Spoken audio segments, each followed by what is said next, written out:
Hello there, this is Dave Allen and we're having a look at what we can do with the NEX-6 in the applications. So I've opened it up and gone into application on the menus there, and the one I want to look at today is called timelapse. Press on the enter button there to get into it, and let's see what we can do. Now this is a new version, so it's version 2. If you haven't got version 2 on your camera there, go to the Play Memories store or whatever they call it on Sony and go and get it. And today we're going to look just at the standard setting for the themes. Now this is a preset and it's very easy to actually sort of set these up and change it, and you can make different settings within the standard one. So let's have a look at the options on this here. So I press the options button, and in the standard one there we've got it set at 24 frames per second. We've got an interval of 2 seconds. It's going to shoot 240 frames, which is going to give us 10 seconds of video in the end, and it's going to take 8 minutes to shoot that video. And we can make changes to this if we want to. So for instance, at the moment we can change the file format from 24 to 30 or to still. And as you can see there, it changes the length of the movie. So that on 24 gives us 10 seconds, and on 30 it gives us 8 seconds. Let's put it back onto 24. Let's come down one to the interval. As you can see, I can change the interval as well. I can change it using this dial on the back here, like this. Just turn that round, and then I've changed it to 10 seconds. Or I can use this one at the top here, and I can change it there, and we're back at 5 seconds. And with the 5 seconds there, it's going to take 20 minutes to shoot that there, and it's going to give us a video at the end of it that's 10 seconds long. What I can go to next is to the number of shots, and with the number of shots I can change that. And again, using this one here or this one here, it doesn't matter which one you use.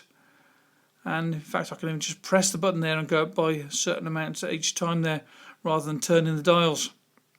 So I've on 600 shots there, and that's 5 seconds between the shots. That's going to take 50 minutes to shoot. Now obviously you've got to make sure that you've got a battery in there that's going to last for 50 minutes. So let's just change this back down again. Go back up the top there to the reset button and press that key in the center in the middle of the control wheel, and it's reset back. Okay, so here we are actually in the ready to shoot part of this one here. Okay, so as soon as I want to start shooting, all I've got to do is to press the shutter button and off it'll go. But there are still some things that you can do to look at this as well. So let's just press this button at the top. And from here we can go into some more of the settings. Now this one here, we've got application settings, and that takes us into where I'm showing you all the settings before. This will take you to the application top, so it goes back into this one here. Let's press that again, go back into this. And there you can choose whether you want to have the timer on there. So you've got a self timer of 2 seconds, and the only choice you have with this is to go for the timer of 2 seconds or just turn it off. One of the two. Not a lot of choice there, but it's okay, you know. Let's come back out of that there. And that's just page one of the stuff that you can change with this here. We've got interval priority, which is not possible to change with this. If I press this button now, you'll see that it's not available within these settings. And it's that particular theme or this preset, you can't do any changes with that.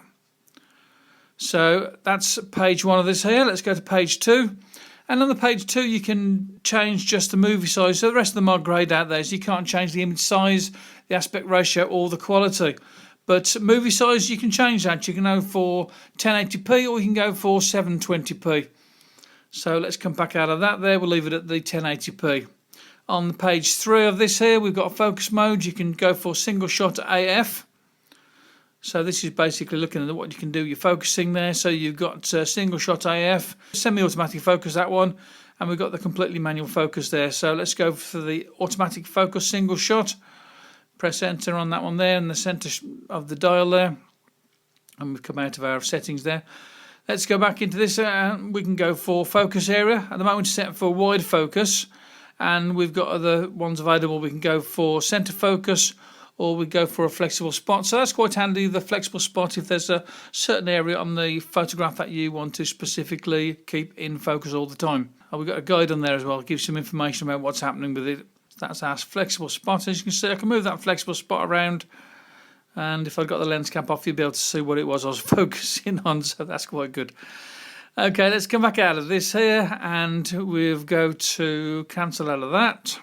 So another thing you can do with this as well is you can do an exposure compensation on this here, and And there you go, it's exposure compensation. It looks a little bit different from the exposure compensation that you normally get with the camera, but this is just all within this time-lapse application. So we'll leave that set at the 0, and that's just fine. Let's come back out of that there and go to page 4 of this here. Now, none of this on this page can be changed. The white balance is auto, the creative style is standard, and the picture effect is off. So nothing can be changed on that one there. And the same on this too. We can't change the zoom and we can't change the focus magnifier. And what we're going to do next is we're going to go off to some place or other where we're going to take some pictures using these settings, and let's see what we've got with it. Hello there, this is Dave Allen. I'm here in Plagidaro, and I've come here just to take some pictures with the time-lapse photography. I've done one there in the main part of the town there, looking at the roundabout with cars going around and a few people going past, and hopefully that's worked out okay. So let's go back home now and get this off the camera and see what we've got to do with it to get it to do our time-lapse photography and see what it looks like as a video. So we've shot our movie and back into the office now, and we're having a look on the SD card to see what we've got, and you have to go into the private folder, then into the Sony folder, then into the apps TLPS folder. Within that, the latest one that I shot was this one here, and you can see it's come out as an AVI type of file, but that's okay. All you need to do is to drag that and drop it into Final Cut, and it will change it into the right sort of file to be able to use in Final Cut Pro 10. You could also, what you can do is take it into an application like Handbrake. So here I am in Handbrake, and you can see with this Handbrake what I've done is I've taken that file and I've converted it into an MP4 file. So that's two ways of doing it, and again, just drag it then into the application you want to use for the video editing.